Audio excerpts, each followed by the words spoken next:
Title: my parents cut me off for going non-traditional. Now they beg me for help. Growing up, my parents had my life planned out like some kind of stock investment. I was their golden child as long as I followed their path. Straight A's, business school, corporate job, marry someone they approved of. You get the idea, but I didn't want that life.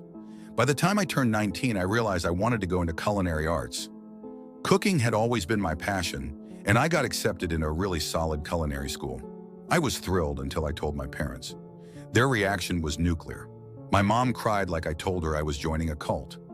My dad didn't speak to me for 2 weeks.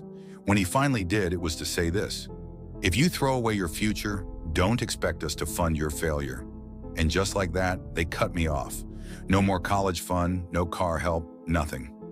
I had a part-time job and a small savings, but I suddenly had to figure everything out on my own. It sucked.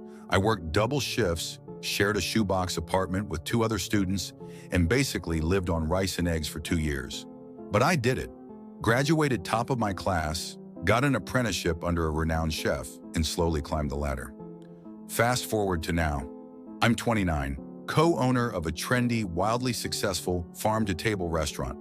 We've been featured in food blogs, have a 6-month waiting list, and I'm finally financially stable. Guess who showed up last fall? Yup, my parents. They happened to be in town and wanted to see the restaurant.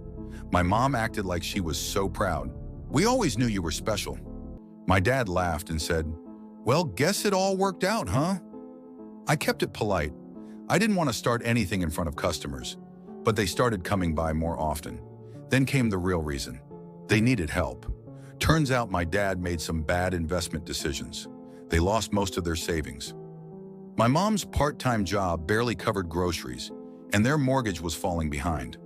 They wanted to know if I could spare a few thousand, just until things turned around. I said no, but I didn't yell, I didn't accuse. I just looked them in the eye and said, "You told me if I chose my passion, I'd fail. You left me with nothing and called it a lesson. I learned it, and now it's your turn." They didn't take it well. My dad called me ungrateful. My mom cried, again. But I didn't budge. I haven't heard from them in months. I heard through my cousin that they had to sell the house and move in with my aunt. Do I feel bad? A little, but mostly I feel free. Karma isn't always loud. Sometimes it's just a quiet table for 2, with no reservation.